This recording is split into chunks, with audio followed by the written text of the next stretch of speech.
It's like, he's drunk, he's barricaded himself in the house, he's got his wife as a hostage, and he's got a gun. I was like, all right, you got him on the phone? He said, yeah, we do. And the tactical team hadn't even arrived. I said, all right, let me talk to him. So we start talking, and I just had a feeling. Usually it's long into the conversation before you start talking about solutions to this, But I just had a feeling, and I said to him, what would it take for you to let your wife go and you come out peacefully? And Drew, there was this long pause, and he says, give me a beer. And I said, if I gave you a beer, do I have your word that you would let your wife go? He said, do I have your word I can drink it? I said, you absolutely have my word you can drink it, but will you let your wife go and will you come out peacefully? Yeah, give me a beer. So I gave $5 from one of the uniformed guys. I said, go down to the convenience store, buy a beer. The tactical team put it on the front porch. I call him back. I'm like, hey, your beer's on the front porch, but you don't get it until your wife comes out. All of a sudden, the front door comes open. Here comes his wife. Here he comes with his hands up. We handcuff him, let him drink his beer, and off to jail he went.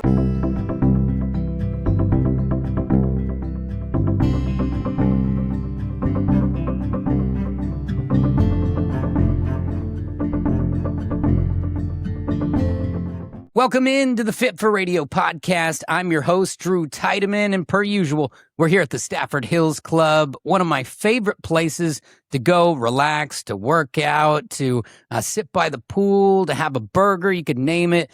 Anything you name when it comes to summer fun, they've got you covered here. Some of the greatest classes, that saltwater pool will keep that chlorine from buggering up your skin. And of course, it's a sense of community and family here. You want to get in where you fit in. The Stafford Hills Club, tell them Drew sent you for half off your initiation. More details at staffordhills.com. Ready to get right into it. Today's guest is an amazing man living an extraordinary life, growing up in Chicago, playing college basketball, law enforcement, and a career that took some unexpected turns along the way. But Terry Tucker experienced more than most people do in a lifetime. Along the way, he did face some challenges that gave him some perspective on resilience and so much more. And he took those experiences to write books to help others to overcome the odds and figure it out themselves. But I won't tell you the whole story right here. We'll let it go from the man's mouth himself. Welcome to the show, Terry Tucker. Drew, thanks for having me. I'm really looking forward to talking with you. Oh, it's great to have you here. And just looking at your life, somebody who has not lived a life like yours would just read the stats and maybe be exhausted. There's all kinds of stuff that's happened here. You grew up in Chicago, the oldest of three boys before you got into all the other things that we teased there. What was life like for you growing up in Chicago with two younger brothers? I mean, it was great. I'm 6'8" tall. I've got a brother who's 6'7", another brother who's 6'6", and my dad was 6'5". So we always used to joke that if you sat behind our family in church growing up, not a prayer's chance you were going to see anything, at the front of the church. But our 5'8" mother was the boss. It didn't matter how big, tall, strong we were. Whatever mom said, that's the way it went. And my mother's almost 91, still with us and still pretty much telling us what to do at that. But it was great. I mean, we were all jocks. I mean, we all played college athletics. One brother was Division II All-American who was drafted by the Cleveland Cavaliers in the NBA. And my youngest brother was a pitcher for the University of Notre Dame's baseball team. So it was a blast. But our whole family revolved around sports. And my parents used to do what I call divide and conquer parenting. I'd have a game on Thursday night at 5 o'clock at this location, and my brother would have a practice on Thursday night at 5 o'clock at that location. So, dad's going with me, mom's going with my brother, and our family it was great. It was the best time in the world growing up with my brothers and my mom and dad. That's unbelievable. I mean, I grew up as 3 out of 4 boys as well, so it was quite an army like you guys were. But at the size of you guys, you must have been eating them out of house and home growing up. Yeah, I mean, my parents bought a second refrigerator to put in the garage because, we need milk. And we were a meat and potatoes kind of family, kind of growing up in the Midwest. It was beef and steak and all that kind of stuff. But it was just fuel for all the events, all the athletics that we were involved in. We were constantly raiding the refrigerator. That's pretty cool. Now, you were all athletes. Now, I would guess that You probably played multiple sports when you were younger because as the biggest kid in the room, it's kind of it's a no-brainer. Now, you actually, beyond high school, you mentioned already that one of your brothers got drafted into the NBA, but you were no slouch of a basketball player yourself and went on to play at the college level, correct? I did. Yeah, I was very fortunate, very lucky. I had 3 knee surgeries in high school, and the first 2 were pre-arthroscopic. Arthroscopic surgery wasn't available then. So, I have the large zipper scar on the outside of my knee, but I was lucky enough to fight back, to come back through all that, and to play Division I basketball, small school in Charleston, South Carolina, called the Citadel, Oh, yeah. which was a blast. So you actually have kind of a fun fact associated to your college basketball career because people who love basketball know lots of players. People who know basketball know some players. Everybody knows a certain player, and that certain player would be Michael Jordan. Everyone knows who he is. You actually got a chance to play against Michael Jordan. Is that correct?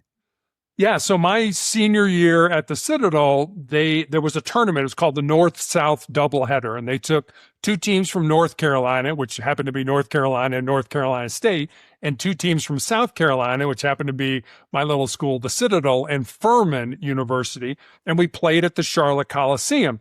And because Furman and Citadel were in the same conference, and North Carolina State were in the same conference, it was a round robin. So Friday night, we play North Carolina, and it's Michael Jordan's freshman year. So he was not the Michael Jordan that we all came to know and love. James Worthy was the big gun on the team. Yeah, and he was. North Carolina would go on that year. This was 1982. God, I'm really dating myself here, Drew. But in 1982, North Carolina would go on and win the national championship that year. And then Saturday night, we're playing Jim Valvano and North Carolina State, which the following year in 1983, they would go on and win the national championship. So unbeknownst to us, just on a typical weekend in February, we got to play against 2 national championship teams. And maybe I'm getting ahead of it, but I'm going to tell the story anyway. So my youngest brother, who pitched for Notre Dame, still is a basketball coach in the Chicago area. And he coached Michael Jordan's 2 sons. Okay. And he tells the story. He said, one day I'm at practice and he said, I'm teaching kids a drill and I look up and nobody's paying attention to anything I'm saying. So I look where they're looking and it was over at the door. And Jordan had come into the gym as a dad. I'm here to pick up my kids and take them home after practice. And so my brother looked at him and said, hey, Michael, you're a little bit of a distraction. Would you mind waiting out in the hall until practice is over?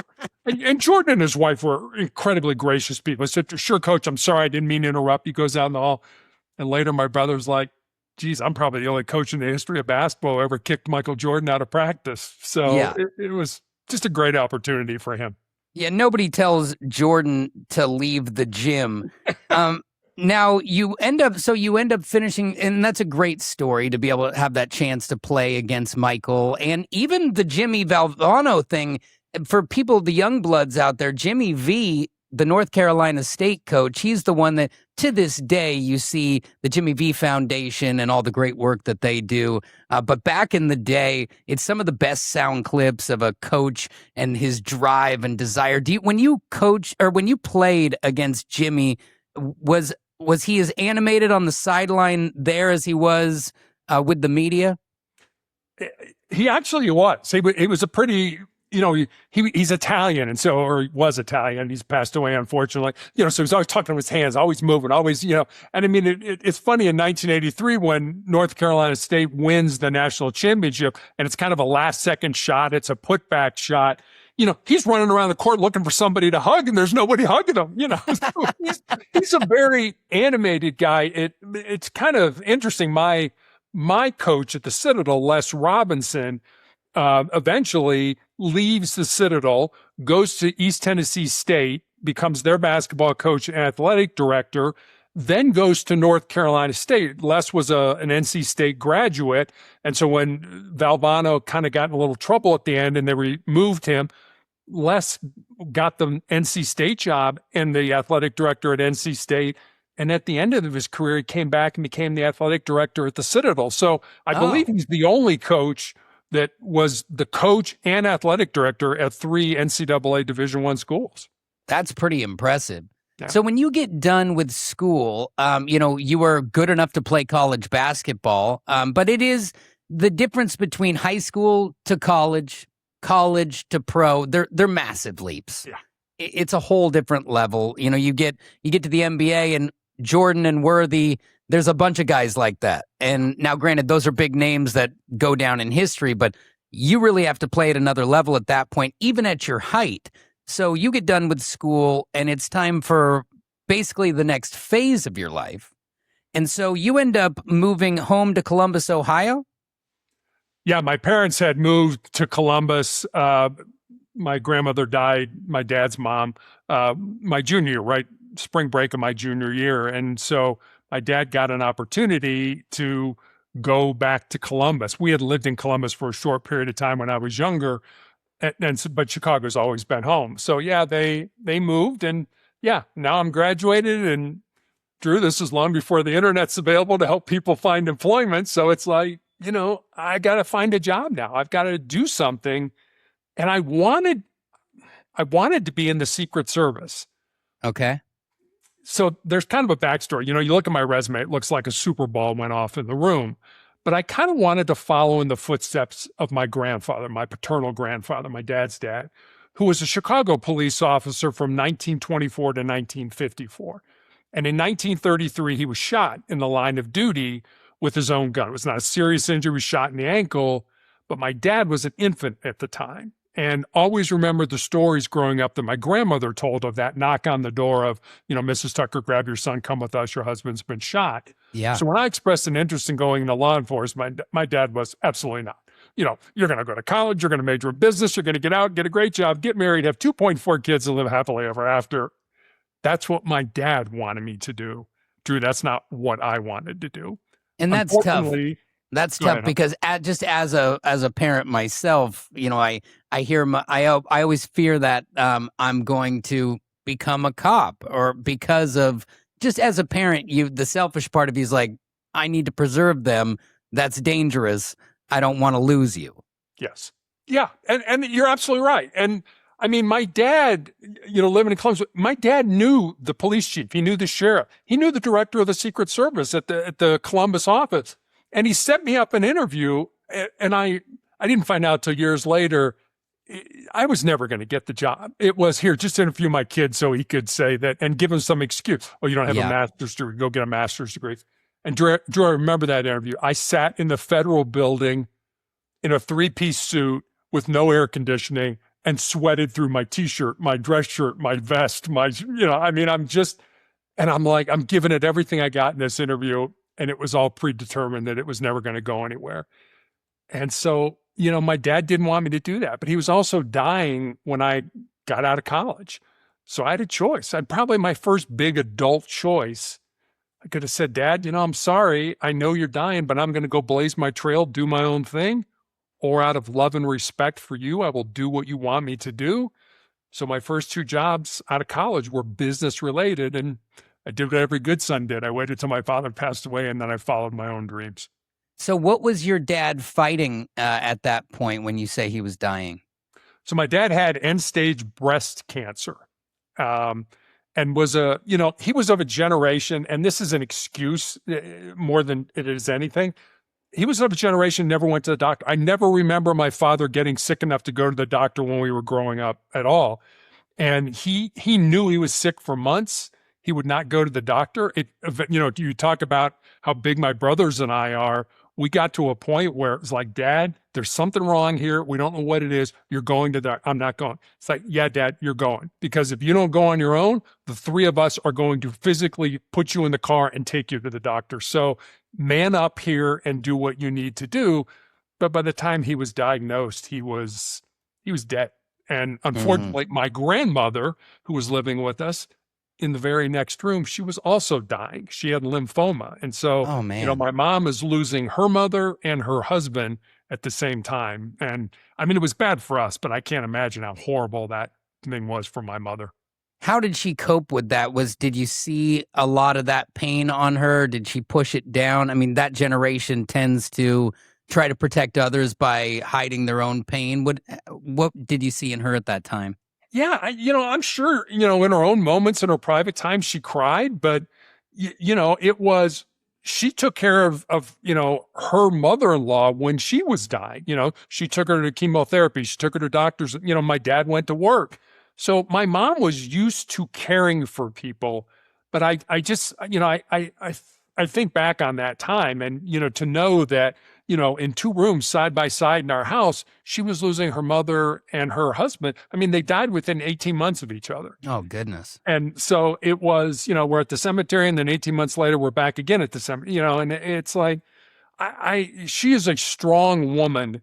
And I was glad, I ended up living at home for the next 3.5 years to be able to help them, because I would help her, I would get my dad ready for work and things like that.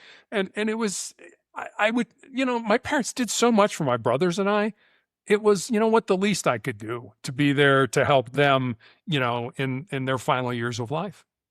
Absolutely. And it's commendable of you. So many people are like, well, it's my life. I'm going to do this and I'm going to do that. And I come from a tight knit family like you do. And it's just, there comes a point where they made me, they raised me, they would have done it for me. And so I'm doing it for them. Yeah. And the nice thing is that's something that you can always hang your hat on. If you had run away and chased your dreams and it had happened without you there, you would likely kick yourself now for it. I would. And honestly, Drew, that's one of the things I'm most proud of in my life is I never let my dream die, but I did what I needed to do in terms of this is my responsibility now. I need to step up and help my mom, help my dad, help my grandmother. The dream will wait, and it did. I mean, it waited till I was 37 years old, but it was, this needs to be done now. And if it would have taken 30 years for them to die, I would have been there for 30 years because like you say, you come from a family where your parents teach you the values of the importance of family, and my brothers and I are still, even to this day, very tight. We're all in our 60s now. And, we talk all the time on the phone. We talk about sports and stuff like that. And they're both in Chicago. I'm in Denver now. And it's just, it's that connection. I mean, our parents showed us the value of family. And hopefully we've passed that on to our family as well. So at one point, your career has to start taking shape, right? And so give me a little bit of insight into the timeline because you move home for the 3.5 years and you're spending that taking care of your family. And at some point, you get a job at Wendy's International. But then also you mentioned that at some point you end up in the hospital administration business. Walk me through the timeline of how that looks. Sure. So I graduated from college May of 1982. It took me about 6 months to actually find a job. And I was the field marketing trainee at the corporate headquarters of Wendy's International, the hamburger chain, which was great. It was a tremendous job. I learned a great deal about living, being in corporate America. And it was kind of the heyday of Wendy's at that time. I'm probably going to date myself again. There was a huge commercial around that time called Where's the Beef? Oh, I know that commercial. Remember, That's Where's a classic. Yeah. Yeah. Class. It's one of the Clios are what advertisers get when, it's kind of like the Academy Awards for companies and stuff. I don't know how many Clios we won for, I had nothing to do with the Where's the Beef, but I was there during that time. And it was almost magical. It was so cool to see this. And when Ronald Reagan was running for president, he quoted that, where's the beef flying and things like that. So it was amazing being there.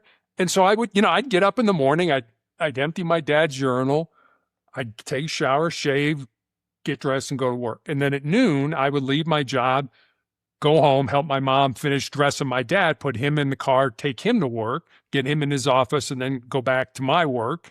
And then at 5 o'clock, I'd go get him and bring him home, and we'd undress him, get him back into bed. And so that was, it was, you did what you had to do. And the hospital part of it was, I thought Riverside Methodist Hospital did such a great job caring for my father and my grandmother that I wanted to be part of that. And they had an opportunity for a new program development manager position. And so I left Wendy's and went to work for the hospital that cared for my father and my grandmother.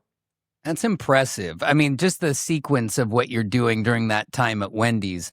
And I just have to say, in passing, as we move forward, those commercials, the Dave Thomas and the Where's the Beef and all the stuff about Wendy. I was born in 81 when you're playing against Jordan. So during your time there, that's kind of like the early days of me seeing television commercials. And it really sold it. It made me want to have a square pattied hamburger. Yeah. It was so funny. They also did a commercial with Dick Butkus, the former the old football player. Yeah. And it was so funny because I know nothing about, advertising and, contracts and getting people to do commercials and things like that. So Butkus does this commercial, but apparently in the contract, he doesn't get to keep the clothing that he uses so I'm the only person, at corporate headquarters that can wear Butkus' shirt that he wore in the commercial. So like, here, Terry, here's Butkus' shirt. I'm like, great, thanks. I would have been so excited about that. It was just a dress shirt, but it was okay, fine. But as a sports fan, you're like, I'm going to go ahead and hold on to this.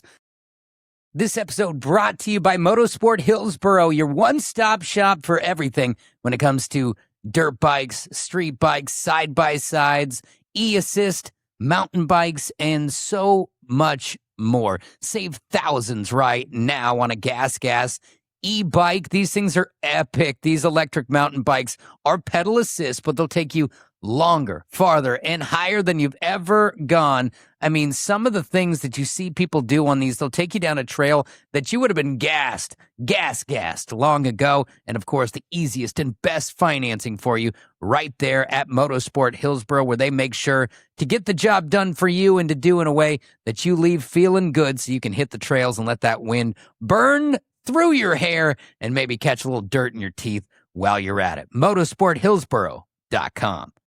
Also brought to you by Axiom Plumbing, Sewer, and Septic. Everything water and waste, they'll take care of you. And of course, my buddy Bruce is born and raised in the Portland area, not private equity. He takes care of his people too. Tell him Drew sent you for 10% off your first purchase, and also $500 off a water heater if you need one of those. And as we head into the fall months, it's going to be needed for you to get on board and maybe stay warm in the shower, unless you're ready for a cold plunge every single time you get in there. So hit them up today, AxiomPDX.com.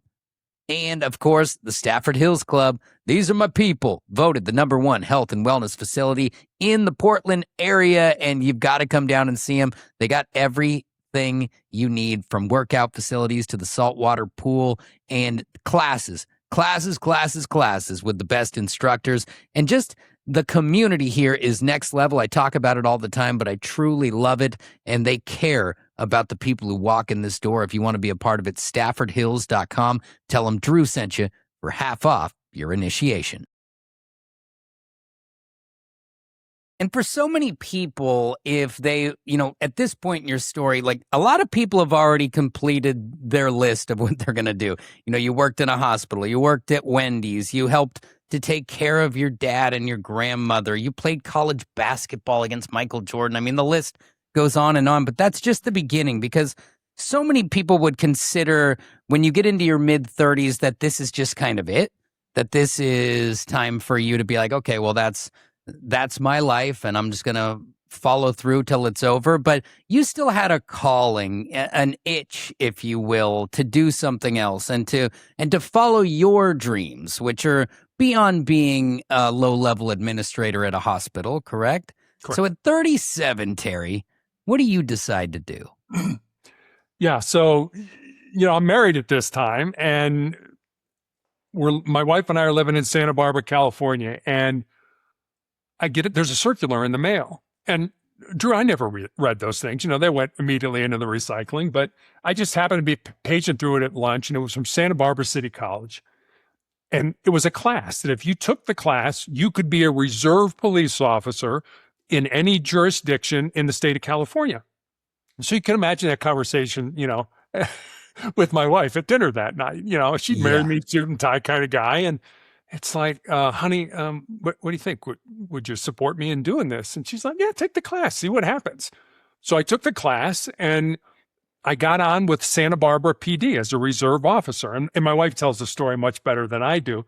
So I would work all week at my regular job. And then I would Friday night come home, put on my uniform, go to roll call and work all night. And then come home Saturday morning. She said, you'd come home exhausted, but with this big grin on your face, this big smile on your face. And so when our daughter was born in 1996, we moved to Cincinnati. And I looked at her and I'm like, I got to go all in on this. I can't just do this on the weekends. I want to do it full time. Will you support me? And I know she was like, you got to be kidding me. But she did. And so I spent the first year going through the process of getting hired at CPD. And honestly, Drew, it was great because it was the first year of our daughter's life. So I was the stay-at-home dad. My wife went to work, and I would periodically have to go for meetings or appointments and things like that. But Yeah. it was, I was moving towards something I wanted to do in my life that I felt was my purpose, my passion. And I also got to spend the first year of my life with our daughter, which, it was the greatest year of my life. It's so funny you say that because, I've only ever been like out of work for very short periods of my life, but both times are when I had super young children. And, in the moment you're like, oh my God, why am I not at work? Why am I at home? And now I look back on those times as just sacred ground. Mm-hmm. I could never be there for every special little moment if I was at work. And so, granted, work's important, but not as important as those moments. And so for you to be able to do that and to be there for that is incredible. Was your wife, she was so supportive. Was she, as someone who loves and cares about you, was there a concern for your safety? I think so. I can't tell you how many police funerals I went to, people that I knew and things like that had died in the line of duty. And, you come home and a lot of the things I would sort of give her the highbrow. It's like, here's what happened. I'm not going to get out in the weeds with you because you don't want to know that and you don't need to know that. Yeah. Yeah. I think she was. And I worked the night shift, and so danger zone. Go to bed.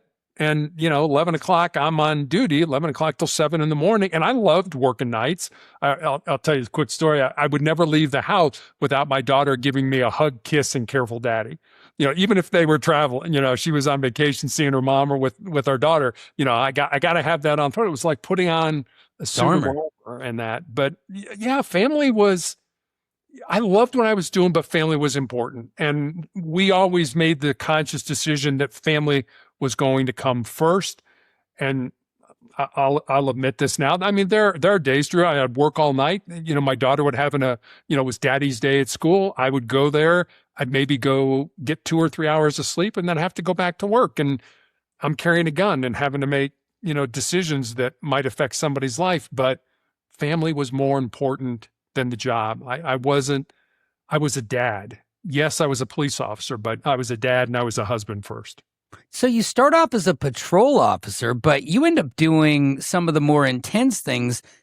In your notes, you talked about working as undercover narcotics, a SWAT hostage negotiator. These are the intense things. These are like the 90s movies that we were watching. I bet you encountered some wild stuff during that time. Yeah, you're sort of a product of your environment. And my training officer, you go through an FTO program, field training officer. My training officer had just come out of the drug unit. And so, when he was back in the car and I was with him, we were doing stops all the time. We were getting dope. We were getting guns. We were getting money, all that kind of stuff. And so I learned how to do that. And it was fun. It was kind of pathetic in a lot of ways because people do ridiculous things when they're addicted. Yeah, it's easier to catch them in those modes when you're not twisted and they are. Yeah. And you felt sorry for a lot of people and things like that. But, I was interested in that. And the two best assignments in the police department, in Cincinnati Police Department at that time, were homicide and the street corner unit, which was the undercover drug unit. And, you know, to get into one of those, I mean, I was in a district, they're like, you'll never get into that. Don't even apply. And I'm like, well, what's it hurt to apply? And I got in. And so I was very lucky, but I loved that. And then, you know, the whole negotiator part, getting on SWAT and doing that was also, I mean, part of it was just, especially SWAT, you know, it's usually the best people with the best training and the best equipment. And I think you can tell from my story, my life story, I've always wanted to be part of the best. And so I wanted to go for things that maybe were a stretch, but things where I could learn and hopefully contribute to the group and to the community where I was serving. And, you know, it's a good lane for you. And I'm just this is a broad assumption, but I'm guessing at your height, that you weren't necessarily going undercover all the time. You know, it's you're right. Yes, that's true. I mean, I never changed my appearance. I never grew a beard. I never grew my hair long. I never did anything like that, because what motivates the illicit drug industry, and it is an industry, is greed.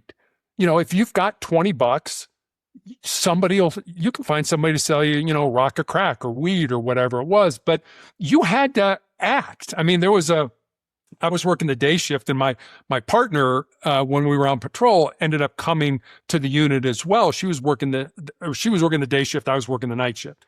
And she called me. She said, "Hey, will you buy from these kids?" I'm like, "What's the deal?" She's like, "Well, there's kids from Dayton. They want to come down to Cincinnati. They want to sell psilocybin, which is mushrooms. Yeah. And they want to use the money and party in Cincinnati tonight. Will you buy from them?" I'm like, "Sure." I said, "But we need a cover. We need a backstory. What am I doing?" So, Drew, I posed as a professor of metallurgy from the University of Cincinnati. The only thing I know about metal is like you put it out in the rain, it rusts. That's my extent of knowledge, you know, of metal. Yeah. But I met these kids in a park, had a briefcase and all that kind of stuff, and, you know, bought from them, and then we arrested them. And so instead of partying in Cincinnati, they were guests of the Hamilton County Jail that night. I bet they were. Now, when you became a SWAT officer and hostage negotiator, that really interests me, you know, because I feel like I would be good in that role of the person who is addressing the person who's in distress and trying to connect with them, and and obviously you have to manipulate them as well, but also to kind of connect on a level that makes them trust you. And I feel like some of the other things about you play into that. And I'm not putting words in your mouth, and I want to hear from you, but like being a father, having the compassions that you did, taking care of your own family, being raised in a solid home allows you to kind of be grounded and believable when you talk to people. Tell me about that. And then if there is a moment where, or an example of a time you had to negotiate out. Sure. So you're absolutely right. I mean, let's face it. If you're talking to me and your house is surrounded by the police, you're probably having the worst day of your life. I mean, That's not something that usually occurs to most people. And so you're trying to connect with people on a level that, you know, you've got to get down in the weeds with these people and that. And so, you know, we don't start out with, you know, "Hi, I'm Officer Tucker. I'm Sergeant Tucker." No, it's, "Hi, I'm Terry. What's your name?" You know, "Well, you don't need to know my name." "Okay, what do you want me to call you?" You know, "Call me Bob." "Okay, Bob, help me to understand what's going on here." Because a lot of times, Drew, we would be on scene and like, I have no idea what precipitated this person grabbing a gun and barricading themselves in a room or something like that. You just know the circumstance. Yeah, it's like there's a guy, he's barricaded in a room, he's shooting outside. "Oh, okay, what do we don't know anything." So, you know, you're really starting from ground zero, because I don't know this person and they don't know me. And so understanding, and the important word there is understand. Help me to understand what's going on. If this was a 3-time homicide suspect, I wasn't going to be like, "Oh yeah, I totally agree that you should have murdered those people." But yeah, that wouldn't work. No, doesn't work at all. But understanding leads to trust, and trust leads to a point where hopefully, you know, you can get the person out safely. But at the end of the day, it's really their decision on how this is going to work. So we would do that we would use how and what questions. We would stay away from why questions, because think about when you were growing up, when I was growing up, you know, you would do something stupid and your parents are like, "Why did you do that?" "Ooh, yeah, I don't like, you know." I mean, I could say, you know, "Hey, Drew, why did you wear that shirt today?" He'd be like, "Oh, well, wait a minute. Does Terry not like the shirt I'm wearing?" I can get to the same answer by saying, "Hey, Drew, what made you decide to wear that shirt today? It's a softer question. It lands differently with a person. Mm-hmm.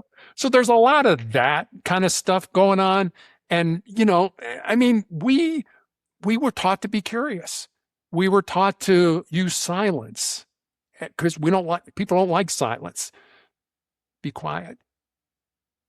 People want to talk. Yeah, and even me as a talker, I'm like, blah, I'd just be spilling my guts. I'd be telling you, I'm a Gemini, I was born on this day. And all the things would be coming out. Do you have a moment in that negotiation? Did you ever have to do a high intensity one that sticks with you? I do. I'll give you that one. Then I'll give you another one that's really short but kind of funny. So yeah, I was negotiating. This was an individual who wanted to commit suicide, and so he started probably around dinner time, and he'd slit his wrists, and that didn't work. And then he thought it was a good idea to turn the gas on his stove and stick his head in the oven, and that didn't work at all either. Mm-hmm. And so he ended up calling a family member, and it's probably 1:00 in the morning now. And the family member called the police, and so we're talking to him. He's got a gun now. And so I had been talking with him for hours, and I finally got to a point with him. Honestly, Drew, I think he was just exhausted. I mean, I bet. And he was like, Terry, I just want to come out. I said, yeah, come on out. And I said, and I'll come down to the scene and we'll sit and we'll talk man to man. Yeah, I'd really like that. I'd really like that. I said, okay, put the gun down, but take the phone with you and do what the officer, and I told him what was going to happen when he got outside and stuff like that. Well, he hung the phone up, which isn't uncommon. We're kind of conditioned that when a conversation's over, we hang the phone up. About 15 seconds later, one of the tactical guys comes on the radio and says, we heard a gunshot. And I thought, you didn't. He did. Shot himself in the head. But he shot himself in such a way, and we think it was, I really don't want, it wasn't like this. It was, I really don't want to do this. Bang, gun goes off, bullet goes in right here by his temple, travels around his skull, underneath his skin, and comes out the other side. Around the horn. Around the horn. Very bloody, but in terms of seriousness, not a very serious wound at all. Which kind of goes to show, when it's your time to go, it's your time.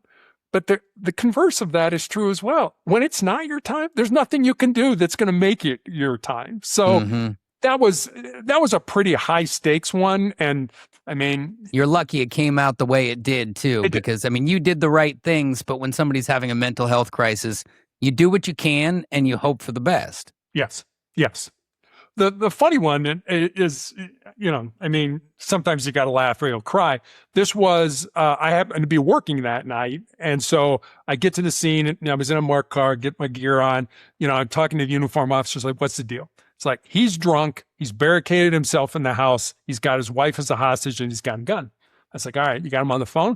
He said, yeah, we do. And the tactical team hadn't even arrived. I said, all right, let me talk to him. So we start talking. And I just had a feeling, usually it's long into the conversation before you start talking about solutions to this, but I just had a feeling. And I said to him, what would it take for you to let your wife go and you come out peacefully? And Drew, there was this long pause, and he says, give me a beer. And I said, if I gave you a beer, do I have your word that you would let your wife go? He said, do I have your word I can drink it? I said, you absolutely have my word you can drink it, but will you let your wife go and will you come out peacefully? Yeah, give me a beer. So I gave $5 to one of the uniformed guys. I said, go down to the convenience store, buy a beer. The tactical team put it on the front porch. I call him back. I'm like, hey, your beer's on the front porch, but you don't get it until your wife comes out. All of a sudden, the front door comes open. Here comes his wife. Here he comes with his hands up. We handcuff him, let him drink his beer, and off to jail he went. So did somebody hold the beer to his mouth then? Or they let him handcuff? Yeah, we just let him drink his beer, which that's what he wanted. And you fulfilled the promise there, right? And that's it. It's trust. If I'm going to lie to you, because we used to tell people, if you ever think I'm lying to you, I want you to stop the conversation and call me out on it. Because we never lied to people. Never. We always told them the truth, even if that's something that they didn't want to hear. Now, you that's an incredible move right there. And, one cold beer for a safe lady, that's a nice trade, Terry. Now, when you join the police department at the age of 37 in the middle of the 90s, and then, you have a successful career there, what year do you leave the police department? Because you do deal with some adversity in 2012. Yeah, I left in 2005 because, as we've talked about, my wife supported me in this. She lost her job in Cincinnati and she's always been the primary breadwinner. So it was like, okay, now I need to support you. And we moved to Houston, Texas, and I got out of law enforcement because it was what was right for our family. So in 2012, you were diagnosed with a rare form of cancer. And you were told a horrifying thing that you would be dead within 2 years. Run me through real quick what was the diagnosis and what was your feelings when you heard such a terrible thing? Yeah, I mean, I had a callus break open on the bottom of my left foot, right below my third toe, and I was a basketball coach at the time, and so you're on your feet a lot, so I didn't think much of it. But after You're a big weeks, guy. yeah, a few weeks of it not healing, I went to see a podiatrist friend of mine, and he takes an X-ray and he says, "Terry, I think you have a cyst in there, and I can cut it out." And Drew, he does, cuts it out, shows it to me, a little gelatin sac with some white fat in it, no dark spots, no blood, nothing that gives either one of us concern. But he sends it off to pathology. And then 2 weeks later, I get the call. And like I said, he's a friend of mine.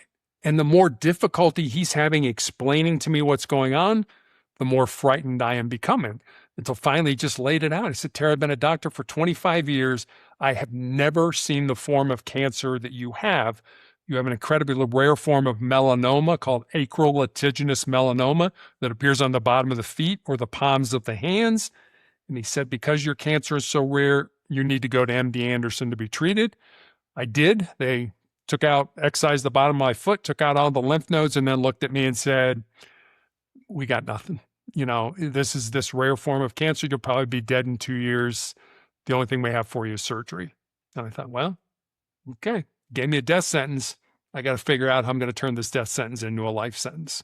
Yep. 14 years later, I'm still here. So at what point do you find out that there's going to be an issue with your foot long term? So 2018, so I was, like I said, they have nothing to offer me. So they put me on this drug called interferon, which they don't even use anymore. It's a horrible, nasty, debilitating drug. I had the flu every week for 5 years. Oh. And it was, as my doctor said, we're just kicking the can down the road. And so eventually I had to get off of it because I ended up in the intensive care unit because of the toxicity of the drug with a fever of 108 degrees, which is usually not compatible with being alive. No. So you can't take this drug anymore. And the cancer immediately came back on the bottom of my foot. And we still don't really have anything. So I had to have my foot amputated in 2018. Was that a tough deal for you? Because, to me, the amputation is always so tough because it's so permanent. And, you being an athlete and a coach and all these things, did those things come flying through your mind? Or are you just in I need to survive because I've been in this for so long? Yeah, initially they were going to do a below the knee amputation. And fortunately, my orthopedic surgeon had a good friend, another doctor who was a foot specialist, and they got together and were able to pretty much leave me my heel and my ankle. They took everything in front of it. I still had to learn how to walk again, how to balance and all that kind of stuff. But that was a whole lot better than what was initially proposed. So, you know what? I've been an athlete my whole life. What have I learned? You deal with adversity. You deal with things that you can't handle. You figure out a way to make it work for you. And so that's what my wife and I did. Which is incredible. And you have this thing about you, Terry, where it's just you have a positivity that, okay, well, this is what we do now. And it goes all the way back to when you would care for your father, and you have a trait that I'm noticing is repetitive here. Well, you just take a deep breath sometimes and you just push on, because what's the other option? To sulk and to give in and to wave the flag. If you'd ever done that, you wouldn't be here having this conversation with me. True. I love the quote from Winston Churchill, who was the Prime Minister of Great Britain during World War II. He said, if you're going through hell, keep going. And that's kind of, I think about that a lot. It's this is not going to be fun, but you know what? We just got to keep going. And so that's what I try to do. I love it. And my dad's from England, so I know all about Winston Churchill. We got little mugs of him when I was a child all over the house, and pictures and paintings and the whole meal deal. This episode brought to you by Motorsport Hillsboro, your one-stop shop for everything when it comes to dirt bikes, street bikes, side-by-sides, e-assist, mountain bikes, and so much more. Save thousands right now on a gas e-bike. These things are epic. These electric mountain bikes are pedal assist, but they'll take you longer, farther, and higher than you've ever gone. I mean, some of the things that you see people do on these, they'll take you down a trail that you would have been gassed long ago. And of course, the easiest and best financing for you right there at Motorsport Hillsboro, where they make sure to get the job done for you and to do in a way that you leave feeling good so you can hit the trails and let that wind burn through your hair and maybe catch a little dirt in your teeth while you're at it. Motorsporthillsboro.com. Also brought to you by Axiom Plumbing, Sewer, and Septic. Everything water and waste, they'll take care of you. And of course, my buddy Bruce is born and raised in the Portland area, not private equity. He takes care of his people too. Tell him Drew sent you for 10% off your first purchase, and also $500 off a water heater if you need one of those. And as we head into the fall months, it's going to be needed for you to get on board and maybe stay warm in the shower, unless you're ready for a cold plunge every single time you get in there. So hit them up today, AxiomPDX.com. And of course, the Stafford Hills Club. These are my people, voted the #1 health and wellness facility in the Portland area. And you've got to come down and see them. They got everything you need, from workout facilities to the saltwater pool, and classes with the best instructors. And just the community here is next level. I talk about it all the time, but I truly love it. And they care about the people who walk in this door. If you want to be a part of it, StaffordHills.com. Tell them Drew sent you for half off your initiation. And I got to give you credit, for being able to roll with the punches and, deal with all of the sickness that you dealt with, and then being okay with losing your foot. Well, the pandemic comes along, and that was annoying for everyone involved, but you got an extra curveball during this time, didn't you? Yeah, unfortunately, I did. I had what doctors thought was a hematoma in the area where they had taken my foot and were treating it as such. I was seeing an occupational therapist, and the occupational therapist was one that kind of sounded the alarms, like, no, you need to scan him. There's something, this isn't working. Something's going on. So they did an ultrasound, and they're like, we can't see anything in your lower leg. Literally, we can't see anything in your lower leg in an ultrasound. They should be able to see things. And then they did a scan and found out my entire lower leg was full of cancer, and I had these big tumors in my lungs. And so in the middle of COVID, it was like, we need to amputate your leg above the knee. And I'm like, no, no, I'm kind of partial in this.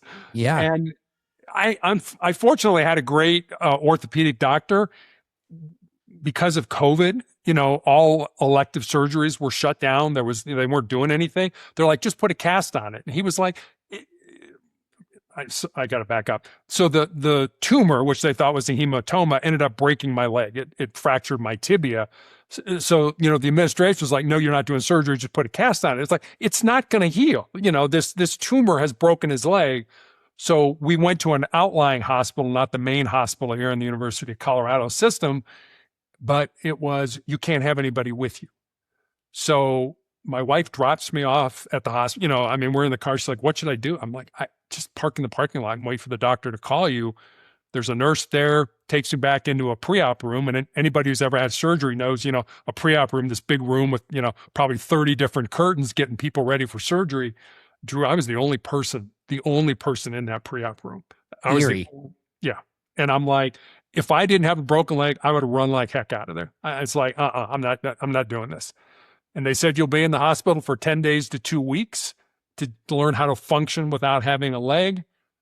They sent me home after 48 hours because of the COVID. My pain wasn't even under control. It was man, just go home. And my wife and I weren't ready for that, but we figured it out. We figured out what needed to be done. And unfortunately, our house, the doors are not wide enough for a wheelchair. So I have to transition to a walker to get into the bedroom, the bathroom, and things like that. But you figure it out. And that's And, I've said that so many times in my life. We'll figure it out. I don't know what the answer is, but we'll figure it out. And that should be on my tombstone, I think. So. Yeah, which is amazing. Now, since they took it above the knee instead of below the knee, one of my good friends lost his leg in a motorcycle accident, and it's below the knee, and so it's a much different operation when it comes to your day to day. How were you able to adapt to life without the knee? And for you today, how does that work for your mobility? Yeah, I list to port a lot, sorry, that's a really bad joke, but,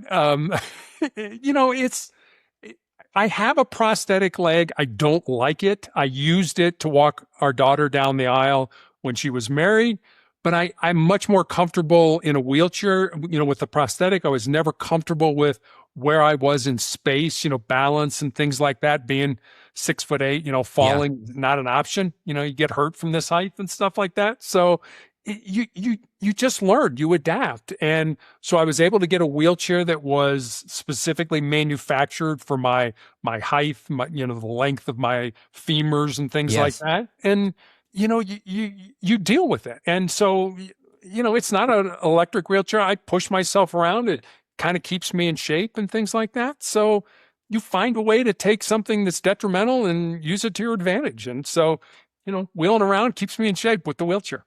So what do you do since you're an athlete by nature? I'm asking athletic questions. The leg that is still fully intact, do you do workouts in order to keep that thing going, or how does that work? I do, and tell me God doesn't have a sense of humor. I mean, he cut off my good leg. He didn't cut off the leg that had the knee surgeries, Oh, of course. So yes, I have to exercise that leg to keep those muscles. But I use bands to do that and things like that. I do kind of modified push-ups like on counters and things like that. I do crunches. And, I just do things to keep my body moving and things like that. And in the event I ever fall or something like that, I want to be able to get myself off the ground and stuff like that. And so I think about that. What do? I get on the floor and figure out how to get off the floor. It's, you adapt, you figure it out. That's awesome. And, aside from the adversity, there are some pretty amazing things as well.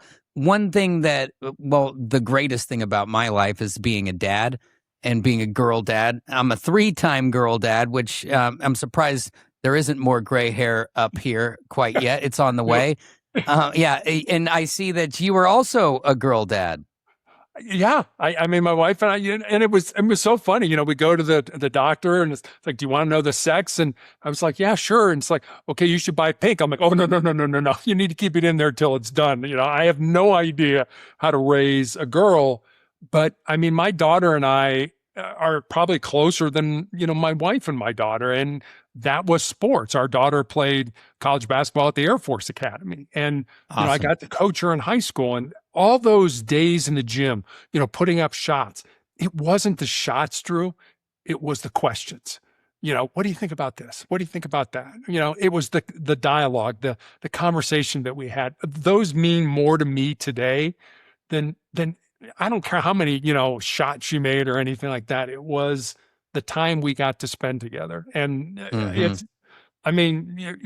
you're a parent, I love my daughter to death, would do anything for her. I'm so proud of her. It's great.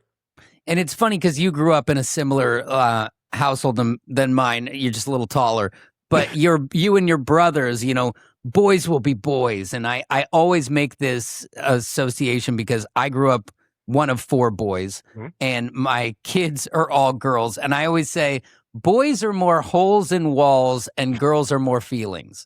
And so if you can embrace that, it's all going to be okay. And it's funny, I had a girl, and then we were pregnant with our 3rd kid, and people are like, you ready for your boy? I'm like, kind of just wanted to be another girl because they're so special, and dad and them have this relationship. And for me, you talk about putting up baskets and discussing the sport, but you're talking about life in between the lines. And my kids aren't going to be professional athletes. They know that. they're good at other things, but it's the drives to soccer practice. It's the hug after the game and the good job and the where they know you're proud of them and all those things. I mean, it builds that relationship, and it's so much more important than the goals. You know, I always say that my oldest daughter, she's the girl, even if she doesn't score a goal, her highlight will be the girl who got hurt and she goes to check on her. Now, I wish she waits till the whistle blows, but that's just who they are, you know, and there's something special about that, and harnessing that and realizing that the actual stats are secondary to the experience. They are. And you know, and it's my mom used to buy our daughter all these, you know, frilly girly things. And my daughter was like, I want my Chuck Taylor high tops, my basketball shorts, and my Cubs jersey. That's what I want to wear, you know. And it would drive my mother crazy. I want to buy these dresses. She doesn't want to wear dresses, Mom. She wants to do this and that. And, you know, so it's amazing. And she's married now. And I mean, you know, she's like 6'3" and her husband's like 5'8". She's tall and thin. Her husband's short and squatty. So I figured, you know, when they start having kids, it'll be like linebackers and stuff like that. So, you know. That is so funny. Now, are you a grandfather yet, or is that still in the process? No, as a matter of fact, our granddaughter is here with us. We almost 3 months old. Just, I mean, we call her Doc, which stands for dose of cuteness. So we have to get our little dose of cuteness every day. So, you know, that's amazing. Yeah. And my youngest daughter is now 2.5, and time flies by, you know, and but there's just something special about that dose of cuteness. I'm taking that with me. That's an incredible name.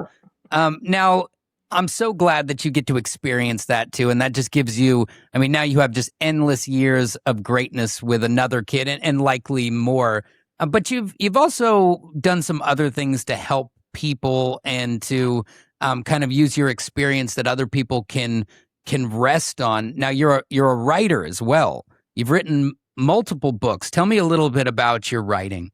You know, I think everybody should have a writing practice. You know, I mean, people say stuff to me. It's like, I never thought about that. I don't know how I feel about that. I don't know what my opinions are on that. And I find a way to do that is to just start jotting stuff down. And so I've always done that. I've always written and things like that. I remember, you know, was deciding where to go to college. My dad was like, let's take a piece of paper and, you know, let's write pros and cons and things like that. So writing's always been something I've enjoyed. I don't know how good I am at, you know, people say, well, you're a writer. I think, no, I'm just a guy that writes. You know, I was a basketball player. I understood basketball. I was a student of the game. I don't think I'm as good a student of writing, but yes, I've written a couple books that, and, you know, you write what you know. And so I've been through 14 years of cancer. I've been through knee surgeries. I've been through college athletics. I've been on SWAT. I've done things in my life kind of at a high level that I've enjoyed. What did I learn from that? And how can I put that in a written form that other people can benefit? So yeah, I wrote Sustainable Excellence and Four Truths and a Lie. And it's been a great experience learning about something else. I didn't know anything about writing or publishing or anything like that. Something else to learn in my life. So Four Truths and a Lie, that's your latest book, correct? Yes. Now, tell me a little bit about what that's all about. Four Truths and a Lie so I was kind of a funny. So I was on a podcast. It was called My Three Truths. And I'm like, what are my three truths? You know, what do I need to know? And so I spent some time and wrote them down, but there was always this kind of lingering, there's another one here. There's another one here. And, you know, as human beings, we like things in threes. And so I was like, I don't know if I want to add a fourth, but eventually I did. And I have them on a Post-it note here in my office, and I'll give them to you. They're one sentence each. So the first one is control your mind, or your mind is going to control you. The second one is embrace the pain and the difficulty that we all experience in life, and use that pain and difficulty to make you stronger and more resilient. The third one, and this is the one I added because I felt it was so important, I look at it as kind of a legacy truth, is what you leave behind is what you weave in the hearts of other people. And then the fourth one I think is pretty self-explanatory. As long as you don't quit, you can never be defeated.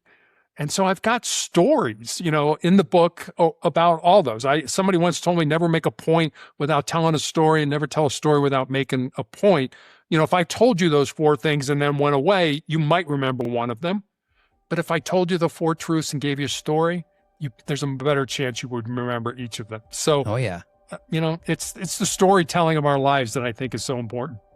I think that is so important. And as you walk through those things, I've dealt with plenty of adversity in my own life. And really how you always come through it is you keep chopping the wood. You just keep pushing on. And then you have to embrace the suck sometimes.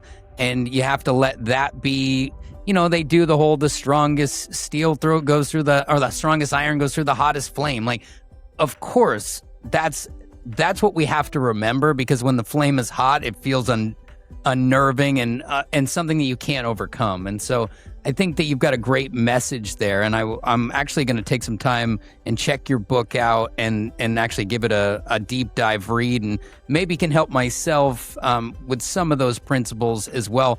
For others who want to check out your stuff that you've written, where would be the best place for them to find it? The books are available on Amazon, but you can also go to my website, which is motivationalcheck.com, and it has the link to Amazon for both of the books. That's impressive. And it's so great that you took the time to sit down with me today, Terry, because your energy definitely gives me fuel to move on no matter what the circumstances, And one thing that I take away from your story and our conversation is you've lived an extraordinary life, but you haven't been handed all aces, right? You've taken the cards and you've been like, okay, well, I can put 2 pair together and that's a winning hand. Or maybe just the high card sometimes is the winning hand. You can find a way to come out on top. And here you are now enjoying the fruits of it, and you'll get to hang with your grandkids, and you'll get to teach them the lessons that you taught to your daughter, and it all just kind of rolls downhill like that. And so my hat goes off to you, even though I'm rarely not wearing one now. I just got a fresh haircut. That you have this demeanor about you, and it's contagious. And I hope that people take the time to read your books and to go to your website and say it one more time for the people.